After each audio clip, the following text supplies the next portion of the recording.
Topic पर गुफ्तगू करेंगे जो कि how should we see our self या फिर योर सेल्फ, कि किस तरह से हम अपने आप को देखना चाहिए। तो इसमें बहुत से सवाल आते हैं। तो सबसे पहला जो सवाल आता है वो ये कि आप में से कितने लोग अपने आप को इम्पोर्टेंट समझते हैं। चैट बॉक्स में यस लिखें या माइक खोल के बताएं कि यस और नो। कितने लोग अपने आप को समझते हैं कि वो इम्पोर्टेंट हैं? यस।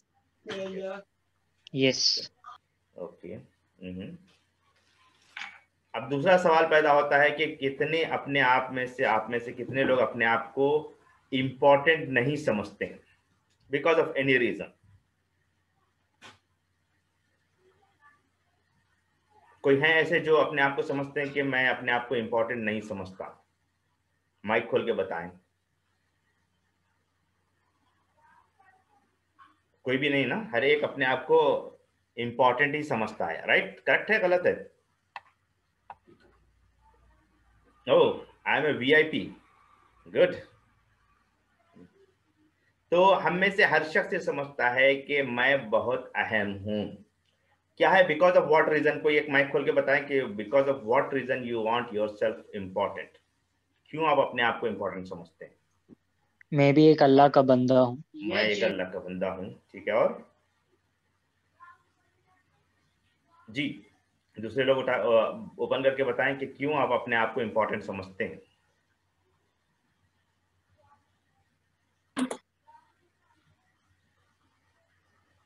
जी चैट बॉक्स में भी लिख सकते हैं। अगर आपको समझ में आ रहा है कि कुछ आंसर चैट बॉक्स में लिखना है तो चैट बॉक्स में भी लिख सकते हैं।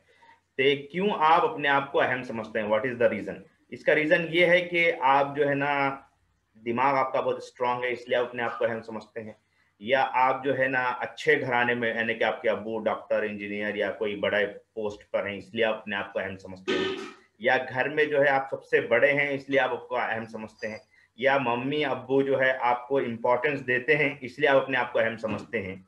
किस बुनियाद पर आप अपने आप को अहम समझते हैं? What is the reason behind that? Allah created me with purpose. Great Anas Mohammad. तो अल्लाह ने मुझे एक मकसद के साथ पैदा किया है इसलिए मैं अपने आप को अहम समझता हूँ। राइट? अनस साहब ने कहा है ये। और कोई बता सकते हैं कि क्या क्या और रीजंस होते हैं other than purpose of life? क्या क्या रीजंस हो सकते हैं प्रैक्टिकल लाइफ में? जैसे अभी मिसाल के तौर पर एक साहब के पास जो है ना, एक के अब्बू के पास जो है जबरदस्त बड़ी कार है और आपके पास, आपके अब्बू के पास छोटी कार है, या एक के अब्बू जो है बड़ी कंपनी में काम करते हैं, आपके अब्बू बड़ी कंपनी में काम नहीं करते, तो क्या समझते हैं आप? अपने आप को अहम समझते हैं या अपने आप को इंपॉर्टेंट नहीं समझते? क्या कहेंगे आप लोग? कुछ लोगों के जहन में तो ये बात आएगी कि मैं अपने आप को अहम नहीं समझता क्योंकि जो है ना उनके पास जो है बहुत सी बाइक्स है, कार है, वी लूज सेल्फ स्टीम। जी। तो बहुत से लोगों का ऐसा होता है जैसे अभी किसी के पास जो है बहुत से खिलौने हैं और हमारे पास खिलौने नहीं है, हमारे अब्बू ने खिलौने लेकर आके नहीं दिए हैं, या उनके पास जो है बेहतरीन साइकिलिंग बाइक है, मेरे पास साइकिलिंग बाइक नहीं है इसलिए मैं इंपॉर्टेंट नहीं हूँ। या फिर ये कि आपके पास जो है 2 भाई 3 बहन हैं, या फिर 2 बहनें 3 भाई हैं, या बहुत से लोग हैं आपके घर में, तो अब्बू जो है ना फला मेरी बड़ी सिस्टर को जो है इंपॉर्टेंट देते हैं, मेरे छोटे भाई को इंपॉर्टेंट देते हैं, मुझे नहीं देते हैं because I am not important. बहुत से लोगों का जहन में ये ख्याल आता है कि भाई मेरा जो फेस जो है ना उतना अच्छा नहीं है, वो सामने मेरा जो फ्रेंड है उस जो मोटा भी है उसको जो फेस बहुत अच्छा है तो वो इम्पोर्टेंट, वो अहम है और मैं अहम नहीं। ऐसा तरीका है या कुछ और वजह है? I am the oldest and I have responsibility from my sibling, तो इसकी वजह से अपने आप को अहम समझते हैं। राइट? कि हर एक का अहम समझने का मुख्तलिफ मुख्तलिफ क्राइटेरिया है, ऐसा है या नहीं है? We think we are poor, जी जी, वी लूज सेल्फ स्टीम। तो इसके मुख्तलिफ वजूहात हैं लोग अपने आप को अहम समझना या अपने आप को इम्पोर्टेंट देने के, मुख्तलिफ लोग देते हैं। और बाज लोग जो है ना इस कंपैरिजन की वजह से अपने आप को जो है ना इम्पोर्टेंट नहीं समझते। जैसे अगर 2 भाई हैं और एक भाई को जो है जरा सा कुछ पढ़ने में अच्छा है, तो आप क्या समझेंगे? दूसरा भाई जो पढ़ने में अच्छा नहीं है वो ये समझेगा कि भाई वो जो है पढ़ने में अच्छे हैं इसलिए उनको इंपॉर्टेंस दी जा रही है, मुझे इंपॉर्टेंस नहीं दी जा रही। ऐसा होता है ना, कभी कभी होता है या नहीं होता है? यस और नो? जी। ऐसा होता है ना तो बहुत से लोगों को ये होता है कि जब उनको ये दिखता है कि उनके भाई को इम्पोर्टेंट दी गई है, या जो है ना एक जो है बहुत सिंसियरली पढ़ते हैं, एक बच्चा बहुत सिंसियरली पढ़ता है, एक बच्चा जो है सिंसियरली नहीं पढ़ता है, तो एक को इम्पोर्टेंट दिया वैसा दिखता है, दूसरे को इम्पोर्टेंट नहीं दिया वैसा लगता है।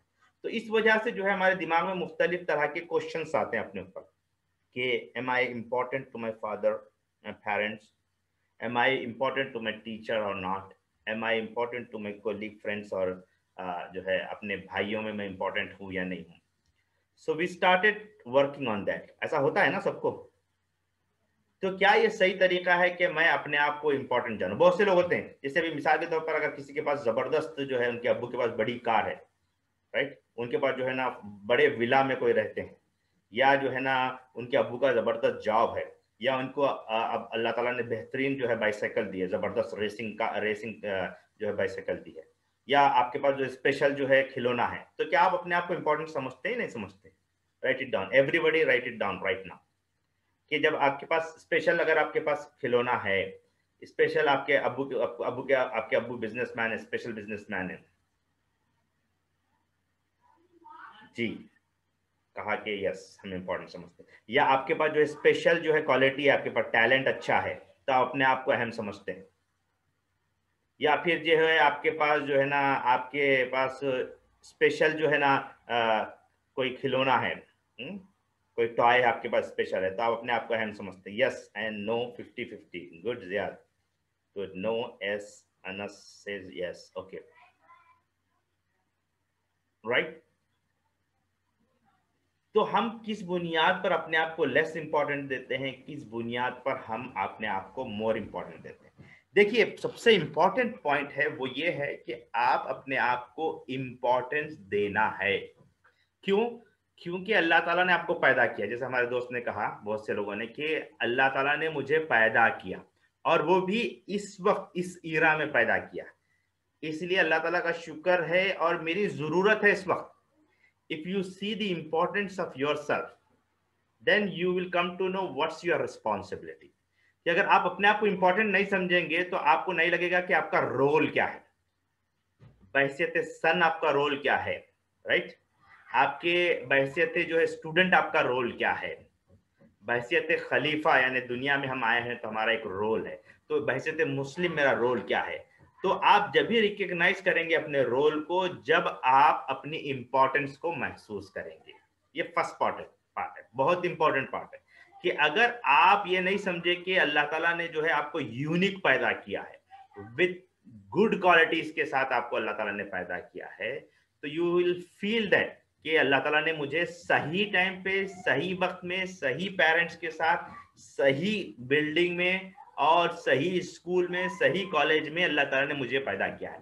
इस वक्त दुनिया को मेरी जरूरत है, दैट्स व्हाई मुझे अल्लाह ताला ने बोर्न किया है, पैदा किया है। ये पहला इंपॉर्टेंट एस्पेक्ट है जो आपको समझना है, कि आपको राइट टाइम पे, राइट जगह पर, राइट पेरेंट्स के साथ, राइट प्लेस पर, राइट टाइम में, राइट सिचुएशन में, राइट ईरा में अल्लाह ताला ने मुझे पैदा किया है। इस पर अल्लाह ताला का शुक्र बजा लाना है। That is very very very important. आप ये बोलेंगे कि भाई इससे तो मेरे अंदर गुरूर आएगा, ईगो आएगा, तकब्बुर आएगा, ये एस्पेक्ट को अलग करना है आपको। सिर्फ आपको शुक्र की बुनियाद पर आपको ये करना है। अब देखिए अल्लाह ताला ने आपको 10 साल पहले क्यों नहीं पैदा किया, 10 साल या 25 साल, 50 साल पहले क्यों पैदा नहीं किया, या 100 साल पहले, 200 साल पहले क्यों नहीं पैदा किया? अभी पैदा करने की वजह क्या है? तो अल्लाह ताला को मालूम है कि किसको कहां कब कैसे पैदा करना है, किस एज में उसे बड़ा होना है। तो ये सबसे इंपॉर्टेंट एस्पेक्ट है कि अल्लाह ताला ने चाहा, because of Allah's will we born, right. तो ये बात सबसे इंपॉर्टेंट होना है कि अल्लाह ताला की विल थी इसलिए मैं पैदा हुआ हूं। इस पर शुक्र बजा लाना है और इसको इंपॉर्टेंट समझना है कि मेरा जो एग्जिस्टेंस है, मुझे जो पैदा किया गया है, उसकी अहमियत है। ये फर्स्ट पार्ट है जो आप में से हर शख्स को समझना है, हर बच्चे को समझना है, कि you have the unique capabilities, you have the unique talent, you have the unique ability. ये सब कुछ आपको पहले समझना है कि अल्लाह ताला ने आपको इस सब चीजों को दे करके पैदा किया। मैंने कौन सी आयत पढ़ी, किसी को याद है? कुरान की एक आयत मैंने पढ़ी थी, याद है किसी को? कोई बता सकते हैं खोल करके माइक? Anybody remember? आवाज सर नहीं जी, बोलिए जरा सा, मैं नहीं सुन सका, आवाज नहीं आ रही आपके साथ। नहीं याद है। नहीं याद है, अच्छा, किसी को भी याद नहीं है? मैंने एक आयत पढ़ी थी, सूरह 3 की आयत पढ़ी थी, वह 3 वाली, उसमें से एक आयत पढ़ी थी, याद है आपको? लक़द खलक़नल इंसाना फी अहसनि तक़वीम, अलबत्ता हमने इंसान को बेहतरीन साख्त पर पैदा किया, बेस्ट अमोंग द बेस्ट, यानी कि जो कंपोजिशन हो सकता था एक बेस्ट इंसान को बनाने के लिए, वो बेस्ट कंपोजिशन के साथ अल्लाह ताला ने बनाया है आपको। जितने भी, अब जैसे यहाँ हमारे पास जो है अब्दान मुल्ला है, फैज़ान अथर है, अयान है, हुज़ैफा है, और मुख्तलिफ फैज़ हैं, फुरखान है, ये सब लोगों को, हर एक, मैं सबके नाम नहीं ले पा रहा हूँ, लेकिन हर एक को the best of the best Allah Taala ने पैदा किया। Best in ability, best in talent, best in health, best in everything, ईमान, एवरीथिंग, हर एक चीज में अल्लाह ताला ने आपको बेस्ट ऑफ द बेस्ट पैदा किया। इसीलिए कुरान में कहा गया कि लक़द खलक़नल इंसाना फी अहसनि तक़वीम, अहसनि तक़वीम में पैदा किया, the best of the best Allah Taala ने पैदा किया, और best of the best time में पैदा किया आपको, क्योंकि आपकी आज जरूरत है, इसलिए अल्लाह ताला ने आपको पैदा किया है। तो ये पहला एस्पेक्ट है। जब को आपको बेस्ट ऑफ द बेस्ट पैदा किया है, तो इसका दूसरा पार्ट भी है। कॉइन में 2 पार्ट होते हैं, राइट? एक तरफ आप कॉइन को पलटाइए तो एक पार्ट नजर आता है, दूसरी तरफ पलटाइए तो दूसरा पार्ट नजर आता है। इसका अपोजिट पार्ट क्या है? यह है कि जब आपको बेस्ट ऑफ द बेस्ट पैदा किया है, जैसे अब्दान को बेस्ट ऑफ द बेस्ट पैदा किया है, तो हुजैफा को भी अल्लाह ताला ने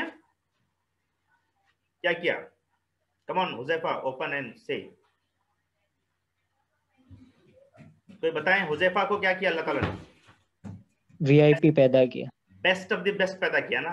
तो यानी कि जब अब्दान को पैदा किया है तो हुजैफा को भी पैदा किया है, वहीं फैज को भी अल्लाह ताला ने पैदा किया है, साद को भी पैदा किया है, मुस्तफा एंड XYZ, हर एक को बेस्ट ऑफ द बेस्ट पैदा किया है। तो अब हमको क्या करना है? अगर अब्दान ये समझे कि अल्लाह ताला ने मेरे को बेस्ट ऑफ द बेस्ट पैदा किया है, लेकिन जो है हुजैफा को वो समझे कि अरे इनके पास तो जो है, फॉर एग्जाम्पल बोल रहा हूं मैं, अरे इनके पास तो वो टैलेंट कम है, अरे इनके पास तो कार छोटी है, या अरे इनके पास तो जो है ना बोलने के स्टाइल उनका उतना अच्छा नहीं है, फर इंग्लिश नहीं बोल सकते नो, या फिर अब्दान कुछ और समझे, तो what is happening basically?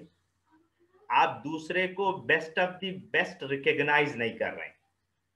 That means you are doubting the creation of Allah सुब्हानहू व तआला, यानी कि अल्लाह ताला की क्रिएशन पे, अल्लाह ताला क्रिएटर है, जो क्रिएट किए हैं उस पर आप डाउट कर रहे हैं। तो होना क्या चाहिए? इंपॉर्टेंट, बहुत इंपॉर्टेंट, इसको जरा गौर से समझिए आप, कि जब आप अपने आप को इंपॉर्टेंट समझ रहे हैं तो दूसरे बंदे को अनइम्पॉर्टेंट ना समझे, गैर अहम नहीं समझे। आप अपने आप को अहम समझ रहे हैं तो हर वो आदमी को गैर अहम नहीं समझना है, उसको भी इक्वली इंपॉर्टेंट देना है। जैसे एक बंदा है, जो है आप कार में बैठ के जा रहे हैं, और जो है जैसे रेड सिग्नल पे आप रुके, और एक बच्चा आके दरवाजे खिड़की पे खट खट खट खट मारा, आपने उसको देखा और आपके दिमाग में ख्याल आया कि ये तो गंदा बच्चा है और ये ऐसे ही मांगते रहते हैं, और you think that he is not important. कितने लोग समझते हैं कि ऐसा समझना सही है, इज नॉट इम्पॉर्टेंट? से yes if you feel that is not important, से yes. or if you feel that he is also important, right? he is also important, he is also important, they are also important। देखिए यहां मैं बोल रहा हूं, आप बोल रहे हैं, but in practical sense do we believe that, do we behave like that, does our approach is similar to that? क्या हम उतने रेस्पेक्ट के साथ उसको कहते हैं कि प्लीज सॉरी मैं आपको पैसा नहीं दे सकता हूं? हमारे यहाँ पर जो है सर टाइट ये होता, या फिर जो है हम कुछ अल्फाज जुबान से निकाल लेते हैं, मतलब हमारा एक्शन उसको इंपॉर्टेंट दे रहा है या हमारा एक्शन उसको गैर इंपॉर्टेंट दे रहा है? ये मैं एक्सट्रीम केस की बात बता रहा हूं। अब देखिए आप बहुत से जो आपके स्टूडेंट है, जैसे आप क्लास में कितने लोग मॉनिटर हैं? से आई एम, से आई एम। कितने लोग अपनी क्लास के मॉनिटर हैं? तो कहें कि I M. Just write it down in chat box. I am to. Good. तो आप में से कितने लोग समझते हैं कि आप इंपॉर्टेंट है बिकॉज ऑफ योर मॉनिटर, या आपका हेयर स्टाइल जबरदस्त है, स्पेशल हेयर स्टाइल है, या फिर आप जरा लंबे हैं सब में, आप अपने आप को इंपॉर्टेंट समझते हैं, या आप जरा ज्यादा स्मार्ट हैं, आप अपने आप को इंपॉर्टेंट समझते हैं?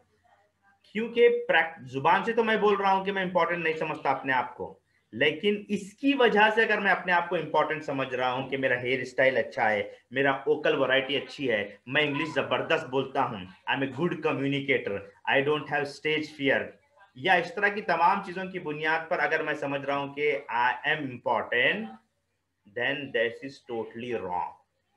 ये समझिए आप बात को, कि इस बुनियाद पर मैं अगर सबको कह रहा हूं कि मैं इंपॉर्टेंट हूं, या दिल में मेरे ख्याल आ रहा है कि आई एम इंपॉर्टेंट, तो ये सबसे बड़ा जीरो लेने वाला मामला। सपोज आप में से कितने लोग हैं जिनको अगर ए ग्रेड मिले स्कूल में, कितने लोग अपने आप को इंपॉर्टेंट समझते हैं? और फेल हो जाएं, I am retired monitor, good. तो आप में से कितने लोग पास हो जाएं तो अपने आप को इंपॉर्टेंट समझते हैं? if you get A++, if pass, yes, you feel that if you pass, you feel yourself important, right? Suppose आप में से कितने लोग फेल हो जाएं, खुदा ना खास्ता अल्लाह ना करे, लेकिन अगर फेल हो जाएं तो कितने लोग अपने आप को इंपॉर्टेंट समझते हैं? How many of you feel yourself important when you become, मतलब I खुदा ना feel खास्ता फेल हो myself. जाए तो, अगर आप फेल हो जाए तो क्या समझते हैं? इंपॉर्टेंट समझते हैं अपने आप को? जी. गुड। कौन है, क्या नाम आपका? जो अपने आप को इंपॉर्टेंट समझते हैं उनका नाम क्या है? नबील. नबील, गुड। तो मैक्सिमम लोग तो कह रहे हैं कि if I fail I will not feel myself important. Is that approach true? क्या वो सही तरीका है? If I fail, no. तो अपने आप को इंपॉर्टेंट नहीं समझेंगे कि आप अगर फेल हो गए तो। ये एक्चुअल में हमारे कल्चर का अप्रोच है। फेल होना पास होने से, आपके इंपॉर्टेंट होने नए होने से कोई रिलेशन नहीं, देयर इज नो रिलेशन। आप फेल भी हो जाएं, पास भी हो जाएं, you are still important. But अगर आपने ये समझा कि पास हो गए तो मैं इंपॉर्टेंट हूं, फेल हो गया तो मैं इंपॉर्टेंट नहीं हूं, तो you have the wrong perception of you. आप अपने आप को सही नहीं समझे हैं। Either case you are important, लेकिन आप पास होने की वजह से अपने आप को इंपॉर्टेंट समझ रहे हैं तो गलत है। आप फेल होने की वजह से अपने आप को इंपॉर्टेंट नहीं समझ रहे हैं तब भी गलत है। आप होना क्या चाहिए? हर केस में आप अहम हैं, लेकिन अगर आप किसी को गैर अहम समझते हुए अपने आप को अहम समझ रहे हैं, then you are not important. समझ में आ रही? किसी को कुछ सवाल है इस पर? Are you able to understand मी?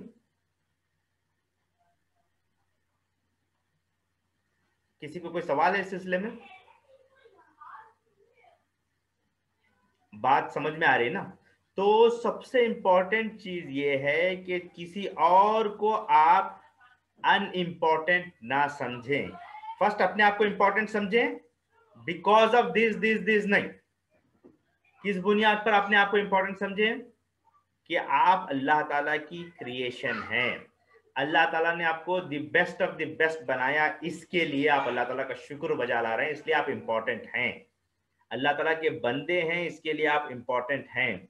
आपको अल्लाह ताला ने जो सलाहियतें दी हैं उसका सही आप इस्तेमाल कर रहे हैं, that's why you are important. Even though if marks आपकी कम भी आ जाए, then also you are important. लेकिन अगर गलत तरीके की बुनियाद पर आप अपने आप को इंपॉर्टेंट समझ रहे हैं, यानी कि ग्रेड ज्यादा आ जाए तो आप अपने आप को इंपॉर्टेंट समझ रहे हैं, आपके अंदर स्पेशल अंदाज में अमेरिकन एक्सेंट के साथ you are able to speak, then you feel you are important. या फिर आप अपने अंदर A+ ग्रेड आ रहा है, या फिर आपके अब्बू के पास स्पेशल कार है, या आपके अब्बू का स्पेशल जॉब है, या आपके मम्मा के पास जो है ना बहुत कुछ है, आपके पेरेंट्स लविश लाइफ गुजार रहे हैं, If you feel on this basis you are important, then you are not important at all. ये एक बहुत ही इंपॉर्टेंट चीज है जो मैं आपको समझा रहा हूं। ये अगर आप समझे ना, लाइफ में आप बहुत ऊपर तक जाएंगे। जिंदगी में आप किसी के ऊपर भी डिपेंडेंट नहीं रहेंगे, किसी के आप जो है ना अंडर प्रेशर काम नहीं करेंगे, कोई आपको सताने वाला नहीं बनेगा। कोई आदमी आपको कितना भी कुछ भी बोले, बच्चा आपको तो मालूम है कि आप अल्लाह के नजदीक इंपॉर्टेंट हैं, तो बच्चा कुछ भी बोल दे आपको, आपके घर के बारे में, आपके फ्रेंड्स के बारे में, आपके पेरेंट्स के बारे में, या आपके किसी के बारे में भी कुछ भी बोले, आपको कोई फीलिंग्स नहीं होगी, नेगेटिव फीलिंग, हर्ट नहीं होगा आपको। क्यों? क्योंकि अल्लाह के नजदीक आप इंपॉर्टेंट हैं। ये आप जितना समझने में कामयाब हो जाएंगे उतना आप आगे बढ़ते चले जाएंगे। तो प्रेस करने के लिए ईगो की बुनियाद पर, मनी की बुनियाद पर, पावर या स्टेटस की बुनियाद पर, या इंग्लिश अच्छा बोलने की बुनियाद पर, या ग्रीन कार्ड है हमारे अब्बू दादा का, या जो यूएस में रहते हैं हमारे रिलेटिव, या कोई और की बुनियाद पर अगर हम अपने आप को इंपॉर्टेंट समझ रहे हैं, तो ये रॉन्ग परसेप्शन है। इसको हमें निकालना है। और हमको करना क्या है? अपने आप को इंपॉर्टेंट समझना है, दूसरे को भी इंपॉर्टेंट समझते हुए। क्या करना है? अपने आप को भी इंपॉर्टेंट समझना है, दूसरे को इंपॉर्टेंट समझते हुए। यानी कि हमारे डीलिंग्स हैं, हमारी जो लोगों के साथ गुफ्तगू है, चाहे वो छोटा हो, बड़ा हो, या हमारे से हाईली टैलेंटेड हो, या हमारे से लो टैलेंटेड हो, या गरीब हो, फकीर हो, कोई भी हो, हर इंसान जो है ना तकरीम के काबिल है। यही कहा गया कि फी ahsani तकवीम कहा गया, दूसरे मकाम पर कहा गया वलक़द कर्रमना बनी आदम। हमने इंसान को तकरीम के साथ पैदा किया है, उसको इज्जत दी है, स्टेटस दी है, बहसियत इंसान है, इसलिए उसकी तकरीम करना है, उसका रिस्पेक्ट करना है, उसको इंपॉर्टेंट देना है। ये फंडा आप समझ जाएंगे तो बहुत कुछ आप अपनी जिंदगी में कर पाएंगे। ये पहली बात है जो मैं आपको बताना चाह रहा था। इसमें किसी को सवाल नहीं है तो हम आगे बढ़ते हैं। Right? Anybody has any question related to this? अब आप देखिए, इसका दूसरा एस्पेक्ट है कि आप जो है, आपके अंदर स्पेशल टैलेंट्स हैं, आपके पास स्पेशल पोटेंशियल है। तो अगर आप अकड़ के चल रहे हैं ऐसे, जैसे ही A+ का आपको जो है ना रिजल्ट मिल जाए, A++ का, कैसा होता है हमारा अप्रोच, चलने का स्टाइल कैसा रहता? ऐसा ऐसा चलते हैं, और जरा मोटी आवाज में। अगर हमारा अप्रोच ऐसा होता है, या फुल एकदम से नाच रहे हैं, सामने वाले को देख भी नहीं रहे, हम फुल जोश में हैं, तो क्या सही तरीका है हमारा? हमारी चाल बदलना नहीं है। अगर हमको कुछ जबरदस्त मिल जाए तो, चाहे हम स्कूल के टॉपर बन जाएं, तब भी हमारा अकड़ नहीं आना है, हमारे अंदर शुक्र आना चाहिए, अल्लाह ताला का शुक्र बजा लाना चाहिए। अगर सपोज हमारे को अगर मार्क्स जितने मिलना चाहिए थे उतने नहीं मिले, मेरा तो पूरा एकदम से हाल ऐसा हो गया है, अगर मेरा ये तरीका है, then it is also wrong. क्योंकि ये अल्लाह ताला की तरफ से आपको एक टेस्ट है। कम मार्क्स मिल गए, टेस्ट है। आपके अंदर जो है सलाहियत कम है, तो आप अक्वायर करने की कोशिश करें, फाइट करें, और वो पोटेंशियल को हासिल करें। तो कोई चीज कम हो जाए, कम हमारे पास पैसा है, हमारे पास बहुत कुछ चीजें नहीं है, तब भी हम अपने आप को अंडर एस्टिमेट नहीं करना है। ये नहीं समझना है कि मेरे पास तो कुछ भी नहीं है, आई एम नो मोर, अपने आप को पूरा एकदम से एनर्जी लो के साथ जिंदगी गुजार रहे हैं, ऐसा भी नहीं होना है। या आपको ज्यादा कुछ मिल जाए तब भी नहीं करना है। तो ये बहुत इंपॉर्टेंट एस्पेक्ट है कि आप अपने आप को अंडरस्टैंड करें। जैसे अभी मिसाल के तौर पर, आप में से कितने लोगों के 2 महीने के बाद एग्जाम है, राइट? 2 महीने के बाद एग्जाम है, रिजल्ट आपका आने वाला है। अगर सपोज आपका रिजल्ट जो है ना A+ आ जाए 2 महीने के बाद रिजल्ट, या आप एग्जाम लिखने जा रहे हैं, तो अपने आप में से कितने लोग अपने आप को समझते हैं कि 100% आप कर सकते हैं, इसलिए आप इंपॉर्टेंट हैं? आप बोलेंगे कि हाँ मैं बहुत अच्छा कर सकता हूँ, इसलिए मैं अपने आप को इंपॉर्टेंट समझ रहा हूँ। नहीं, ये अल्लाह ताला का शुक्र बजा लाए कि अल्लाह ताला ने आपको एक मौका दिया, इस वजह से आप एग्जाम लिखने के काबिल हो गए। बहुत से लोग रहते हैं कि एग्जाम के दरवाजे तक पहुंचते हैं, रास्ते में एक्सीडेंट हो जाता है और वो एग्जाम नहीं लिख सकते, हाथ फ्रैक्चर हो जाता है, रात में गिर जाते हैं। तो ये अल्लाह ताला का शुक्र है कि आपको 2 महीने के बाद एग्जाम मिल रहा है, आप लिख रहे हैं। तो इसमें सबसे इंपॉर्टेंट चीज ये है कि आप देखें कि किस बुनियाद पर आप एग्जाम लिख रहे हैं। जैसे मिसाल के तौर पर 3 घंटे का आप एग्जाम लिख रहे हैं, इसलिए 3 घंटे के एग्जाम के बाद आप पास हो गए तो अपने आप को इंपॉर्टेंट समझ रहे हैं।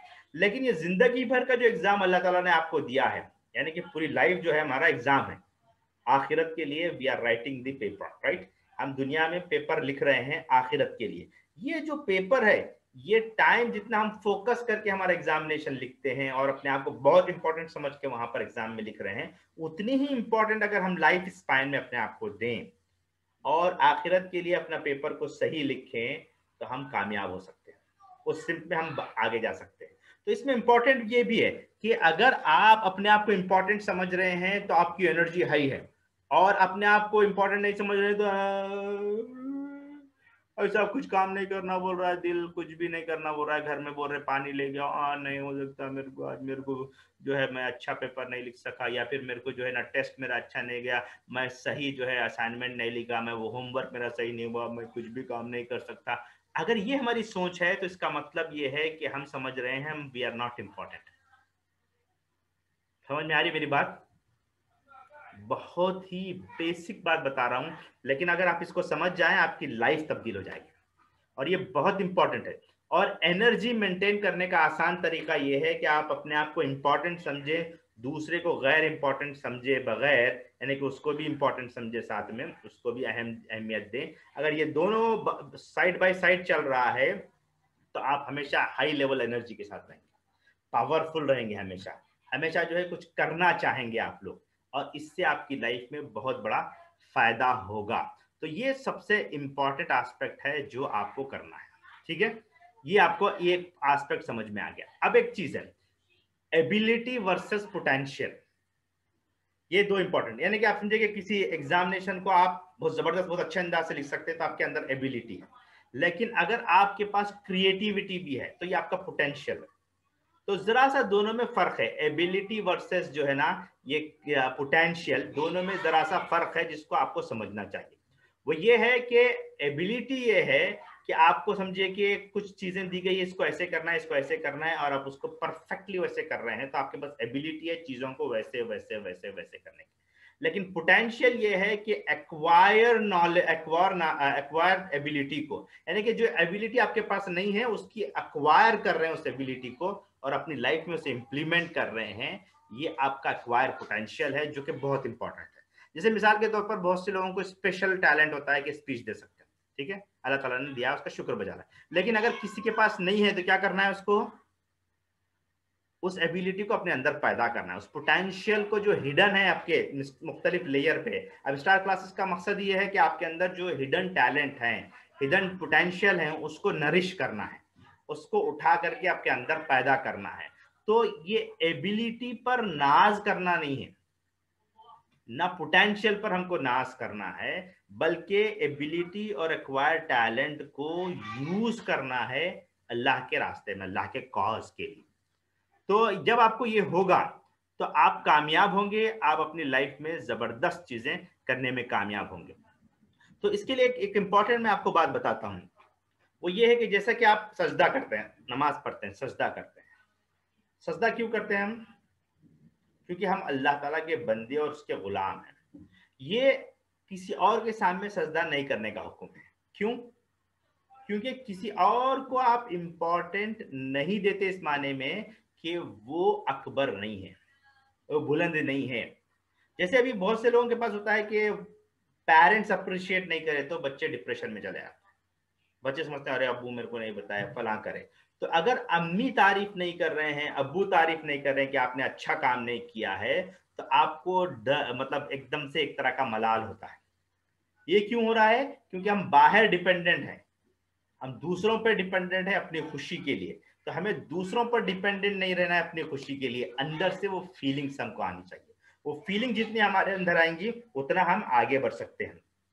तो हमारे अल्लाह ताला के आगे झुकने का, मैंने कि सजदा करने का बात ही ये है कि उससे हमने डिसीजन ले लिया है कि सिर्फ और सिर्फ अल्लाह के सामने झुकेगा, किसी और के सामने नहीं झुकेगा। इसका मतलब ये है कि हम हर वो शख्स को, यानी कि वालिदैन को अगर इंपॉर्टेंट दे रहे हैं तो क्यों दे रहे हैं आप? क्योंकि अल्लाह ताला ने उन्हें इंपॉर्टेंट देने का हुक्म दिया है, इसलिए आप इंपॉर्टेंट दे रहे हैं। टीचर्स को इंपॉर्टेंट क्यों देते हैं, हम इंपॉर्टेंस क्यों देते हैं? क्योंकि अल्लाह ताला ने टीचर्स को हुक्म दिया है कि उनको इंपॉर्टेंस दीजिए। फिर इसी तरह हर वो आदमी, हर वो बच्चे को इंपॉर्टेंस क्यों दे रहे हैं? क्योंकि अल्लाह ताला ने कहा कि हर शख्स की तकरीम करें, वलक़द कर्रमना बनी आदम, कि हर इंसान की, बनी आदम यानी कि आदम के हर बेटे की तकरीम करनी है, इज्जत करनी है। इस बुनियाद पर अगर हम इज्जत करने लग जाएं तो हम इज्जत को तलाश करने की फिक्र नहीं करेंगे, हैप्पीनेस को तलाश करने की हम फिक्र नहीं करेंगे, बल्कि हम हैप्पीनेस हमारा पार्ट एंड पार्सल होगा, हम उसके लिए तगोदो करेंगे, हम उसके लिए कोशिश करेंगे। ठीक है, अब आगे बढ़ते हैं, जरा सा एक दो और बातें रख करके मैं अपनी बात को खत्म करूंगा, हमारे पास 5-6 मिनट बाकी है। देखिए, आपको एक इंपॉर्टेंट ये बात बताता हूं, जैसे समझिए कि कोई आदमी है जिसका रिलेशनशिप जो है प्राइम मिनिस्टर से है, आपके अब्बू का रिलेशनशिप प्राइम मिनिस्टर के साथ है या किसी और यूएस के प्रेसिडेंट के साथ है, तो आप अपने आप को इंपॉर्टेंट समझते नहीं समझते? नहीं समझते। क्यों? क्योंकि प्रेसिडेंट भी इंसान है। प्रेसिडेंट भी इंसान है। और क्या हो सकता है?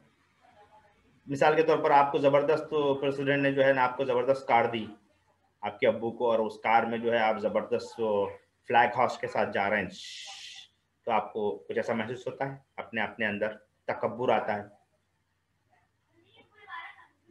बहुत से लोग होते हैं, आप देखेंगे कि जैसे उनके रिलेशन इन लोगों के साथ हो जाती है तो वो अपने आप को बहुत बड़े आदमी समझते हैं, लोगों से बात करना भी उनके लिए मुश्किल हो जाता है। किसी ऑर्गेनाइजेशन के बड़े हो जाए तो अपने आप को बहुत बड़े समझते हैं, किसी और से रिलेशन मेंटेन करना जरा मुश्किल हो जाता है उनको। ये इंसानों के अंदर ये कैफियत होती है।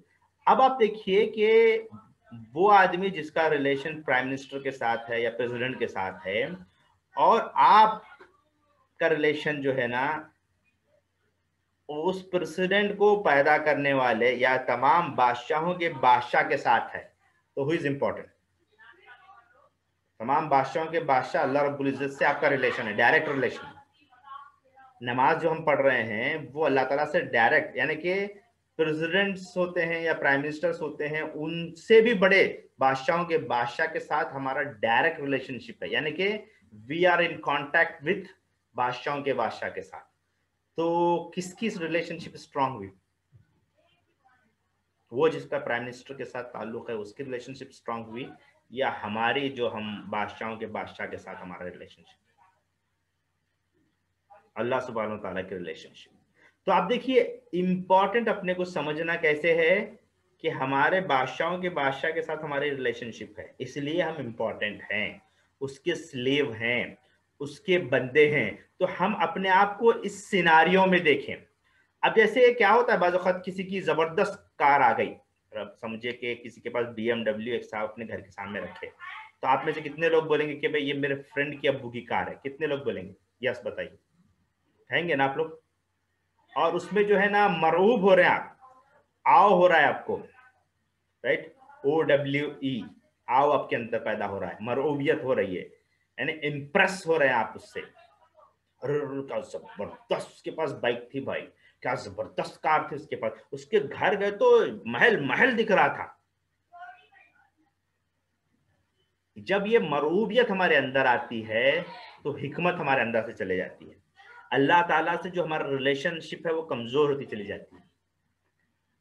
तो लोगों से मरऊब नहीं होना है, उनकी चीजों से हमें मरऊब नहीं होना है, हैरत होना है हमको, ठीक है, एकदम से जो हैरत होगी तो ठीक है, लेकिन मरूबियत नहीं होना है, मतलब दबकर। अब एक बहुत पैसे वाला आदमी है तो उसकी बात सुन ले रहे हम लोग, एक बहुत जबरदस्त कार वाला आया, जब भी फोन करके बोला अरे मैं नीचे आया हूं मेरे अब्बू के साथ, फौरन आ जाओ, आप भाग के चले जा रहे हैं, मरऊब नहीं होना है। आप अपने हिसाब से चलना है, ना कि दूसरों के हिसाब से चलना है। किसी से भी इंप्रेस नहीं होना है, इंप्रेस होना है तो सिर्फ अल्लाह ताला की जात से। ये बहुत बड़ा चैप्टर है, इस पर मैं डिफरेंट एंगल से कभी किसी मौके पर आपके साथ बात करूंगा। तो यहाँ पर सबसे इंपॉर्टेंट यही है कि आप किसी और से मरूब नहीं होंगे, सिर्फ अल्लाह ताला से मरूब होंगे। तो मैंने आज के टॉपिक में सिर्फ 2 ही बातें कही हैं, बहुत ज्यादा बातें मैं आपके सामने नहीं किया। एक बात मैंने आपको ये बताई है, क्या थी वो पहली बात? अपने आप को इंपॉर्टेंस जाने, दूसरे को गैर इंपॉर्टेंट समझे हुए, यानी कि उसको भी इंपॉर्टेंट जाने, उसको भी अहम समझे, यानी कि first you yourself feel I am important, लेकिन जायज बुनियाद पर इंपॉर्टेंट समझे, गैर जायज बुनियाद पर नहीं। जायज बुनियाद क्या है कि अल्लाह ताला के हम बंदे, उसके उसके गुलाम हैं। अल्लाह ताला ने मेरे अंदर ये और ये और ये टैलेंट दिया है, उस पर शुक्र बजा ला रहे हैं, इस बुनियाद पर अपने आप को अहम समझ रहे हैं। लेकिन इसकी वजह से दूसरे को डिसरेस्पेक्ट कर रहे हैं, दूसरे को गैर अहम समझ रहे हैं, अनइम्पॉर्टेंट समझ रहे हैं, तो ये टोटली रॉन्ग कंसेप्ट है। आप हर वो शख्स को जो आपके साथ उठता बैठता है, या गरीब फकीर है, या जो भी अतराफ अपना में दूसरे कितने भी लोग हैं, इवन अगर कोई आदमी जो है गैर मुस्लिम है, तब भी उसको इंपॉर्टेंट समझें, बहैसियत इंसान। तभी जाकर के आप किसी और के अंदर करेक्शन कर सकते हैं, उसके साथ जो है इस्लाम का बर्ताव आप कर सकते हैं। तो हर शख्स को, चाहे वो गुलाम हो, गरीब हो, फकीर हो, कोई भी चीज हो, उसको इम्पोर्टेंट जाने। हर आदमी को, हर बच्चे को, बच्ची को, हर रिलेटिव को। अगर पैसे वाले रिलेटिव हैं तो इम्पोर्टेंट है, गैर पैसे वाले रिलेटिव नहीं है तो हम इम्पोर्टेंट नहीं है, ऐसा नहीं होना चाहिए। ये ना सिर्फ आप खुद अपने अंदर पैदा करें, अपने दिमाग में इसको फीड करें, बल्कि अपने पेरेंट्स, अपने भाई बहन, तमाम लोगों के अंदर इसको आप प्रिंट करवाएं, उनके दिमाग में उसको डालें कि हर एक शख्स को हम इंपॉर्टेंस दें। जब इंपॉर्टेंस देंगे तो हमको रिटर्न में सामने वाला आपको इंपॉर्टेंस देगा, और इससे आपको लाइफ में बहुत कुछ होगा। फिर दूसरा इंपॉर्टेंट बात यह है कि आप अपने किसी के चकाचौंधी से, किसी के अच्छे मार्क्स आ जाएं, कोई फरफर इंग्लिश बोल रहा है, किसी का एक्सेंट अच्छा है, किसी के पास कार अच्छी है, फला है, उससे आप इम्प्रेस ना हो, आव ना हो, मरूबियत ना हो, इम्प्रेशन में ना आ जाएं। इम्प्रेशन या मरूबियत जो है सिर्फ अल्लाह ताला से होनी। अल्लाह ताला से अपने ताल्लुक को मजबूत करें। आपको किसी से अगर इम्प्रेस होना है तो सिर्फ अल्लाह ताला की जात है। ये दो एस्पेक्ट मैंने आज के सामने आपके सामने गुफ्तगू के मुख्तलिफ एंगल्स के जरिए से। बहुत से लोगों के पास जो आईफोन आ गया, या फिर समझिए कि उनके पास स्पेशल टेक्नोलॉजी की कोई चीज आ गई, या फिर जो है उनके पास कोई अहम तरीन आईफोन है, या कोई ब्रांड का फोन आ गया, लैपटॉप आ गया, या कोई जबरदस्त बड़ी स्क्रीन का जो है गेम खेलने वाला उनके पास मौजूद है, तो हम नेचुरली कुछ जो है मरूब हो जाते हैं, उनके अंदर इम्प्रेस हो जाते हैं। वो इम्प्रेशन की वजह से हम अपनी आइडेंटिटी को खराब कर लेते हैं, हम अपने आप को अनइम्पॉर्टेंट समझते हैं, अपने पेरेंट्स को अनइम्पॉर्टेंट समझते हैं, अपने फ्रेंड्स को, जो दूसरे फ्रेंड्स हैं उनको अनइम्पॉर्टेंट समझते हैं। वो बच्चा इंपॉर्टेंट हो जाता है, उसके पेरेंट्स को इंपॉर्टेंट देने लगते हैं, उसके तमाम रिलेटिव्स को इंपॉर्टेंट देने लगते हैं। तो ये एक्चुअल में नहीं होना है। इस पर आप फोकस कीजिए, आपकी लाइफ में बहुत जबरदस्त तब्दीली आएगी। मैं अल्लाह ताला से दुआ करता हूं कि अल्लाह ताला हमें इन चीज़ों को समझने और किसी से मरूब ना होते हुए, अपने आप को इम्पोर्टेंट समझते हुए, दूसरों को भी इम्पोर्टेंट समझने की तौफीक अता फरमाए। सुभान रब्बिक रब्बिल इज्जति अम्मा यसिफून व सलामुन अलल मुरसलीन वल्हम्दुलिल्लाहि रब्बिल आलमीन। अस्सलाम वालेकुम। जज़ाकल्लाह अहमद भाई, बहुत बहुत शुक्रिया। बहुत सिंपल अंदाज में आपने बहुत इम्पोर्टेंट बात बच्चों को समझाई है। स्टूडेंट्स, कुछ सवाल हो तो आप करें अहमद भाई से। कोई भी सवाल हो तो आपके जहन में सवाल कीजिएगा, टाइम है अभी हमारे पास। Anyone, any question?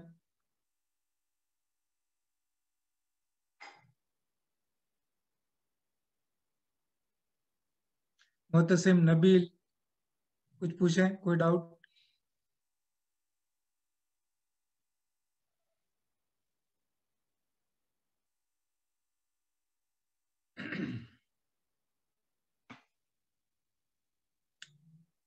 जी, मेरे ख्याल से अभी अजान के लिए टाइम है। कुछ पूछना हो तो पूछ सकते हैं आप लोग। जी, अगर समझ में आपको सबको आ गया है तो चैट बॉक्स में यस लिखिए। तमाम लोगों को समझ में आ गया ना?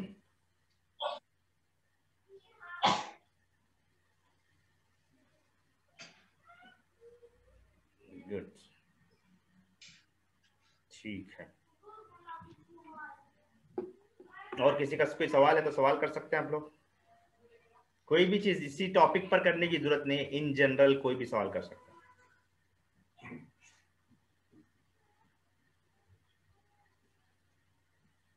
हशमत भाई, एग्जाम्स के प्रिपरेशन के लिए कुछ टिप्स दे दीजिए बच्चों को। जी एग्जाम्स आने वाले हैं। जी जी, एग्जामिनेशन की प्रिपरेशन के लिए टिप्स तो बहुत कुछ आपको नेट पे मिल जाते हैं, लेकिन सबसे इम्पोर्टेंट चीज ये है, कोई भी चीज एग्जामिनेशन में याद रखने का तरीका, एक आसान आपको जो है फार्मूला बताता हूँ। वो सिंपल फार्मूला ये है कि किसी भी चीज को एसोसिएशन से याद रखना। बगैर एसोसिएट के आप याद रखेंगे तो एग्जामिनेशन में आप भूल जाएंगे। मिसाल के तौर पर जो है ना, अगर आप घर में पढ़ रहे हैं, किसी जगह पर बैठ के आप पढ़ रहे हैं, वहां पर कोई चीज आपके पास, ठीक है, तो अगर आपको कोई चीज साथ में रखी हुई है, समझे आप पेन घुमा रहे हैं ऐसा, ठीक है, तो ये पेन आप 10 टाइम्स घुमाए और आप उस दौरान में पढ़ रहे थे, फॉर एग्जाम्पल मैं बता रहा हूँ, पेन घुमा रहे थे, आपने पढ़ रहे थे, तो आप जो है जितने 10 टाइम्स पेन घुमा के वो आप याद कर लिए, तो जैसे एग्जाम में पहुंचेंगे आपको पेन घुमाते ही वो एसोसिएट करेगा आपका दिमाग और याद कर लेगा। या फिर इसी तरह देखिए कि कोई ऐसा जैसा भी एक पूरा आंसर है, उसके समझिए कि 5 लाइन्स का या 10 लाइन्स का कोई आंसर है, आप याद कर रहे हैं, रट मार रहे, याद नहीं हो रहा है। आप आसान तरीका क्या है, आप जो बुक में लिखा हुआ है उसका फर्स्ट अल्फाबेट हर एक का लिख लीजिए, उसको एक सेंटेंस, एक वर्ड बनाइए और उस वर्ड को याद रखिए, तो वो 10-12 लाइन पूरे आपको याद हो जाएंगे। एक आसान तरीका है।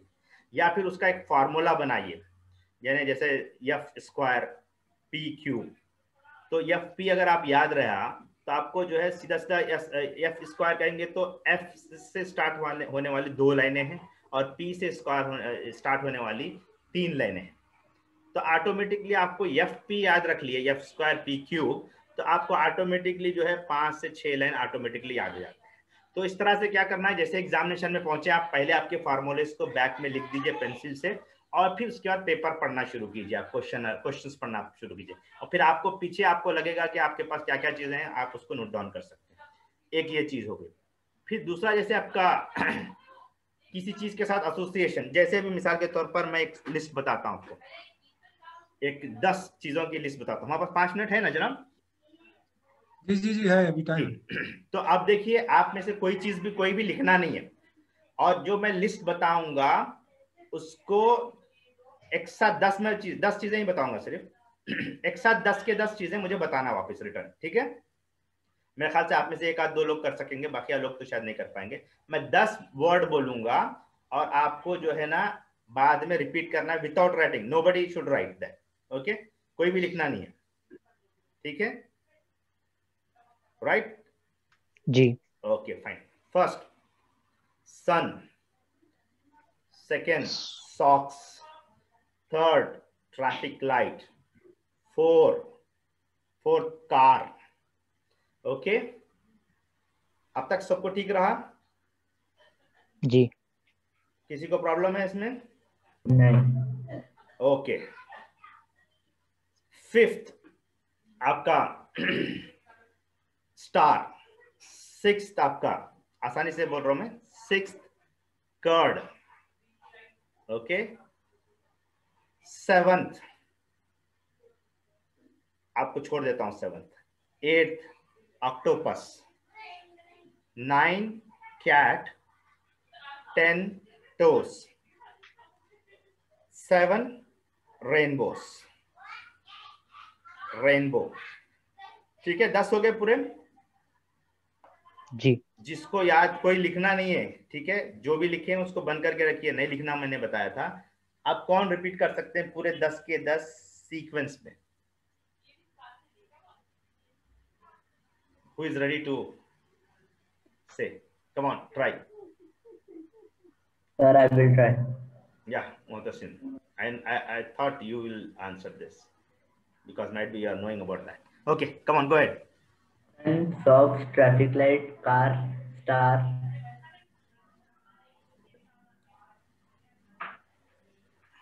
car.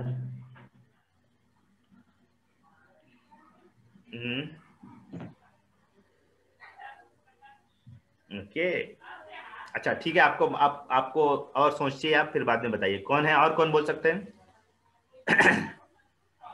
सन, socks, traffic lights, car, star, bird, curd, rainbow, और बाकी के 3 भूल गए। Okay, good, well try. कोई और बोल सकते हैं? Muhtasim, you want to try again once more? Sir last वाला है। अच्छा जी, अब मैं आपको एक तरीका बताता हूँ। अभी देखिए एग्जामिनेशन में स्टडी करने का तरीका है, ये सिंपल मैं बताऊंगा। कितने सन हैं? 1। एक। सॉक्स कितने रहते हैं? पेयर पेयर ही रहता है ना, 2 रहता है। ठीक है। ट्रैफिक लाइट में कितने सिग्नल्स हैं? 3। 3 है। ओके। कार में कितने टायर या इसके विंडोज होते हैं? 4। 4 होते हैं। स्टार में कितने कॉर्नर्स होते हैं? 5। दही का यूजुअली डब्बे कितने रहते हैं जब आप लेके आते हैं एक एक रियाल के डब्बे? 6 रहते हैं। रेनबो के कितने कलर हैं? 7। ऑक्टोपस के कितने पैर होते हैं या उसके कितने विंग्स होते हैं? 8। ओके। और 9 जो है कैट्स, मैंने कहा था कि कैट के जो 9 लाइफ बोलते हैं, मालूम है आपको? 9 लाइफ के बारे में कहते हैं। और टोज कितने होते हैं? 10। अब रिपीट कर सकते कोई? Yes sir. It's very easy right now, क्योंकि आपका दिमाग ने एसोसिएट कर लिया उसको। कोई एक रिपीट करके बताइए, जरा खुशी होगी। Sun, socks, traffic light, car, जी। Star, curd, rainbow, octopus, cat, 10 dogs. Dogs. तो माशाल्लाह, बहुत खूब। तो ये एक सिंपल, आप समझ में आया कि एग्जामिनेशन में आपका दिमाग इसी तरह से काम करता है। एसोसिएट करें आप चीजों को। जैसे अभी मिसाल के तौर पर आपको 10 आंसर याद करना है, ठीक है। आपने क्या किया, फर्स्ट आंसर को सन के साथ उसको फिक्स कर दिए, सेकेंड आंसर को ले जाकर के आप फिक्स कर दिए टोस्ट के साथ फिक्स कर दिए। तो जैसे ही आप सेकेंड आंसर आपका दिमाग में आया, टोस्ट दिमाग में आया, तो ऑटोमेटिकली आपको आंसर आ जाएगा। तो इस तरह से आप एसोसिएट करके बहुत कुछ लाइफ में सीख सकते हैं, और बहुत बेहतरीन टेक्निक है। इसको जितना इस्तेमाल करेंगे उतनी आपकी मेमोरी बढ़ेगी, और ऑटोमेटिकली आप एग्जामिनेशन में रिकॉल करने का आपका पावर बढ़ेगा। तो एग्जामिनेशन में सबसे इंपॉर्टेंट यही है कि आप चीज़ों को रिकॉल कर सकें, और ये और वैसी चीज़ें इंशाल्लाह कभी किसी मौके पर बताई जा सकती है। जज़ाकल्लाह खैर फैज़ान।